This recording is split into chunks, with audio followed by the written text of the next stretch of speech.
Welcome to St. Wilfred PG College online classes. Today we are discussing about the data collection. Tools of data collection. जो BA second year के students हैं उनके लिए important topic है, क्योंकि BA second year का जो second paper है, जो सेकेंड ईयर का फर्स्ट पेपर है, सॉरी, रिसर्च मेथोडोलॉजी, उसमें क्या है कि what is the method of the research methodology in social sciences. यानी लोगों को ये लगता है कि रिसर्च एक साइंस का विषय है, साइंस का सब्जेक्ट है, बट ऐसा नहीं है। मैं सारे न्यू कमर्स बच्चों को ये बताना चाहती हूँ जो अभी सेकेंड ईयर में आए हैं कि रिसर्च एक ऐसा टॉपिक है जो किसी भी फील्ड में किया जा सकता है, चाहे वो साइंस हो या सोशल साइंस हो या अदर कोई साइंस हो। सोशल साइंस का जो विषय है, जो सब्जेक्ट है रिसर्च, उसी रिसर्च में एक टॉपिक आता है डेटा कलेक्शन। अब डेटा कलेक्शन हम लोगों ने ये वर्ड बहुत सुना है, डेटा वर्ड सब बच्चों ने सुना है, बट पर्टिकुलर डेटा शब्द का जो मीनिंग है वो बहुत से लोगों को नहीं पता। तो ये डेटा कलेक्शन क्या काम आता है, डेटा कलेक्शन हम क्यों करते हैं, why we use data collection in research, how can we do the data collection by field and what is the data collection. तो I want to tell you about data collection. सबसे पहले हम बात कर रहे हैं ओरिजिन ऑफ डेटा। डेटा का origin कहाँ से हुआ, व्हाट इज डेटा, और डेटा का ओरिजिन कहाँ से हुआ। एक्चुअली जो डेटा है वो एक लैटिन वर्ड है, उसी का एक मीनिंग है। लैटिन में एक वर्ड, लैटिन जो लैंग्वेज है उसमें एक वर्ड था डेक्टम, डेक्टम, और डेक्टम जो वर्ड है इसी से बना है डेटा। अब डेक्टम का मीनिंग क्या होता है, डेक्टम का मीनिंग होता है किसी भी चीज को कोई रिटन जो अपने पास मेथड है उसको कलेक्ट करना।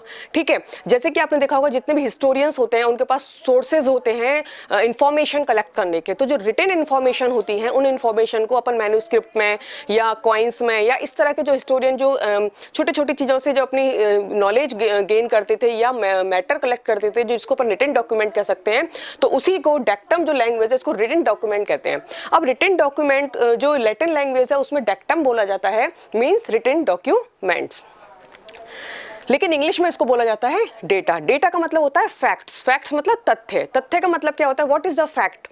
फैक्ट में और एक सिंपल इंफॉर्मेशन में, सिंपल एक सेंटेंस में क्या डिफरेंस है। फैक्ट्स का मीनिंग होता है कि जो हमारे लिए बहुत ट्रुथ होते हैं, बहुत सच होते हैं, जो रिलायबल होते हैं, जिनको हम प्रूफ कर सकते हैं, ये सारी चीजें। ठीक है, दैट इज डेटा। जो हम डेफिनेशन डेटा की देख रहे हैं, that is an information of facts, an information of facts. यहाँ देखिए सबसे पहले वर्ड आ रहा है facts, information of about, not about कि कहीं से कोई भी बात ले ली, कहीं से कोई भी लाइन ले ली, कहीं से कोई सेंटेंस ले लिया, किसी का कोई भी इंसिडेंट ले लिया, कोई भी फिनोमिना सोसाइटी में अगर हैपनिंग हो रही है, that is not data. Data is the based only and the information of facts and figures. अब यहाँ figures, actually figures you know, figures means the numerical data. तो that is right that the data is the based on the figures. Figures means कि that is facts meaning theoretical type, facts meaning theoretical type and figures meaning a numerical type. ठीक है, both are the facts and figures, both are the based of the data. For the data collection, the information of facts and figures collected for a definite purpose, that is definite purpose. अब यहाँ definite purpose का क्या meaning है, मैंने अभी थोड़ी देर पहले आपको बताया कि कोई भी इंफॉर्मेशन, कोई भी हैपनिंग, कोई भी फिनोमिना, कोई भी कहीं घूमने वाली घटना, हर चीज को हम डेटा नहीं कह सकते। डेटा मीन्स कि सिर्फ वही इंफॉर्मेशन जो हमारे किसी डेफिनेट पर्पस को पूरा कर रही है। डेफिनेट पर्पस यहाँ क्या है, यहाँ डेफिनेट पर्पस रिसर्च को ले सकते हैं। एक्चुअली जो डेटा होता है वो किसी भी डेटा जो कलेक्ट करते हैं, जो डेटा होता है वो इस चीज को प्रूफ करता है कि जो हमारा पर्पस है वो पर्पस क्या इससे सॉल्व हो रहा है, क्या ये पर्पस सही है, क्या ये जो हमने पर्पस लिया है इसके अकॉर्डिंग ऐसा सोसाइटी में है, दैट इज। तो डेटा जो होता है वो किसी एक डेफिनेट पर्पस के लिए होता है। जो डेफिनेट पर्पस के लिए इंफॉर्मेशन कलेक्ट की जाती है वही डेटा कहलाता है, क्योंकि डेफिनेट पर्पस को हमने रिसर्च से जोड़ दिया। क्योंकि data is a technical word, data जो टर्मोलॉजी है वो रिसर्च लैंग्वेज से ही है, तो हमने डेफिनेट पर्पस को रिसर्च से जोड़ दिया। तो जो रिसर्च का यानी डेफिनेट पर्पस, रिसर्च के लिए जो इंफॉर्मेशन कलेक्शन के लिए जो यूज होता है वो क्या होता है, डेटा होता है। इन एनी मैनर इन इस टर्म डेटा, यानी कोई भी रिसर्च का कि कोई भी एनी पर्पस हो, ठीक है, कोई भी डेफिनेट पर्पस हो, किसी भी मैनर में हो, रिसर्च में हो। आपने देखा होगा कि कई बार सोसाइटी में कुछ भी ऐसी इस तरह की हैपनिंग होती है, कोई इस तरह का फिनोमेना होता है, तो उसमें चाहे वो क्राइम हो या कोई भी सोशल इश्यू हो, तो उसमें पुलिस जो होती है वो क्या करती है, पुलिस एक नए और एक ट्रुथ और एक सच्चे डेटा की तरफ जाने की कोशिश करती है। इसका मीनिंग क्या है कि जब भी पुलिस ये सोचती है कि जो भी घटना हो गई, अब उस घटना से संबंधित जितनी भी जानकारी वो ले सकते हैं, वो सिंपल इन्फॉर्मेशन होती है, किसी से पूछेंगे, किसी से क्वेश्चन करेंगे, कोई जानबूझ के बताने वाला होगा, कहीं प्रूफ मिलेगा, कहीं क्लू मिलेगा। लेकिन ये सारी जो चीजें हैं उसका एक डेफिनेट पर्पज है कि जो वहां पर हैपनिंग हुई है उसके पीछे क्या रीजन है, what is the reason behind of the happening. ठीक है, तो वो उनका एक डेफिनेट पर्पज होता है। तो हर व्यक्ति का अपना एक डेफिनेट पर्पज होता है। जैसे कि मैंने लिखा यहाँ पे एनी मैनर, किसी भी मैनर में, चाहे वो रिसर्च में हो, चाहे वो कोई पुलिस के थ्रू हो, चाहे कोई सिंपल कोई पर्पस, कोई बहुत सारे सोशल प्रोजेक्ट चलते हैं, साइंटिफिक प्रोजेक्ट चलते हैं, उन सभी प्रोजेक्ट के लिए। तो ये सब चीजें क्या है, ये डेटा कलेक्शन के लिए। डेटा कलेक्शन क्या है, बस सिंपल सी बात है कि कोई भी इंफॉर्मेशन जो फैक्ट से जुड़ी हुई है, जो सत्य से जुड़ी हुई है, जो रिलायबल है, वो क्या कहलाती है, डेटा कहलाती है। अब बात आती है steps of data collection. Data collect कर लिया। अब जैसे मैं आपको फॉर एग्जांपल देती हूँ कि आपको किसी भी कॉलेज में, किसी भी स्कूल में, कहीं भी कोई एडमिशन लेना है, तो नया बच्चा है, उसने 10th पास कर ली, 11th में वो आ गया। अब आने के बाद वो देखता है कि मैं कौन सा स्कूल, मोस्टली बच्चे 10वीं के बाद चेंज करते हैं स्कूल, तो 11th के में वो देखेगा, वो 10 बच्चों से पूछेगा तेरा स्कूल कैसा है, तेरे स्कूल में टीचर कैसे हैं, एक्टिविटीज़ कैसी हैं, पढ़ाई क्या होती है, प्रैक्टिकल होते हैं कि नहीं होते हैं, होमवर्क मिलता है कि नहीं मिलता है, साइंस का टीचर कौन है, आर्ट्स का टीचर। तो ये सारी चीज़ें जो बच्चा होता है वो बहुत सारी इन्फॉर्मेशन जगह जगह से कलेक्ट कर लेता है। लेकिन वो सारे स्कूलों में एडमिशन तो नहीं लेता वो एक ही कॉलेज में एडमिशन है, लेकिन वो इन्फॉर्मेशन बहुत जगह से कलेक्ट कर लेता है। इट मींस कि उसका एक डेफिनेट पर्पस है, ठीक है, एडमिशन लेना। अब डेफिनेट पर्पस के लिए उसने क्या किया, बहुत सारी इन्फॉर्मेशन कलेक्ट कर ली, लेकिन उसने सेलेक्ट किसी एक को किया, एक ही स्कूल को सेलेक्ट किया जहां उसको एडमिशन लेना था।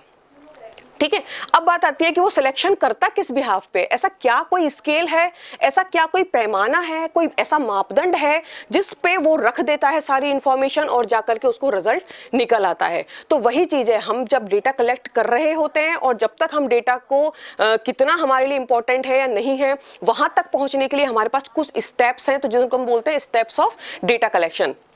सबसे पहले बात आती है कलेक्शन। अब डेटा कलेक्ट करना बहुत इजी सी बात है, देखो, क्योंकि डेटा मैंने भी आपको एक बहुत छोटा सा एग्जांपल दिया स्कूल एडमिशन का, और भी इससे एक छोटा एग्जांपल दे देती हूँ। अपन सब्जी मंडी में जाते हैं, तो वहाँ मान लो हमें कोई सब्जी लेनी है और हम इससे भी पूछते हैं क्या भाव दिए, उससे भी पूछते हैं क्या भाव दिए, और फिर किसी और से भी पूछते हैं क्या भाव दिए, और डिसीजन किसी एक से लेते हैं और हम ले लेते हैं। ये सारी चीजें, ये बहुत छोटा सा एग्जाम्पल है। हमने इसके लिए कोई रिटन डॉक्यूमेंट हमने इकट्ठा नहीं किया है, लेकिन हमने कुछ इंक्वायरी ली है। ठीक है, हमने कुछ 4-5 लोगों से, हमने एक ही मैटर पे कुछ लोगों से हमने जानकारी प्राप्त करी है। तो ये जो जानकारी प्राप्त की है, ये भी डेटा कलेक्शन का एक पार्ट है। तो सबसे पहले जो फर्स्ट पॉइंट आता है वो है कलेक्शन। हम डेटा कलेक्ट करते हैं। डेटा कलेक्शन करने की जो टूल्स हैं, वो मैं वही टॉपिक अपना है, वही मैं आपको आगे बताने वाली हूँ। बट सबसे पहले हम करेंगे कि स्टेप्स क्या है, हमारे पास क्या स्टेप्स है। हमने डेटा कलेक्ट किया, अब जैसे कि मैंने मान लो किसी को बोला कि कोई सोशल इशू चल रहा है, अभी जैसे कोरोना का चल रहा है, तो मैं मान लो किसी एक पर्टिकुलर एरिया में किसी स्टूडेंट को भेज देती हूँ कि जाओ आप और ये पता करके आओ कि वहाँ पर कितना लोग अवेयर हैं इस बीमारी को लेकर के, क्या वो सेफ्टी ले रहे हैं, क्या प्रिकॉशंस ले रहे हैं, क्या वो गवर्नमेंट जो भी योजनाएं चल रही हैं उनसे अवेयर हैं। तो ये सारी मैंने लेकर के और उसको वहां भेज दिया। तो उसने क्या किया, हर घर में गया और जो बोल रहा है उसको लिख लिख करके लेके आया, और मेरे को तो ला करके एक बंडल उठा करके दे दिया कि मैडम ये पकड़ो आप, और ये मैंने डेटा कलेक्ट कर दिया। तो क्या वो सही इंफॉर्मेशन है, क्या वो सही डेटा कलेक्शन है, इस सब की जानकारी के लिए हमें स्टेप्स से गुजरना पड़ेगा।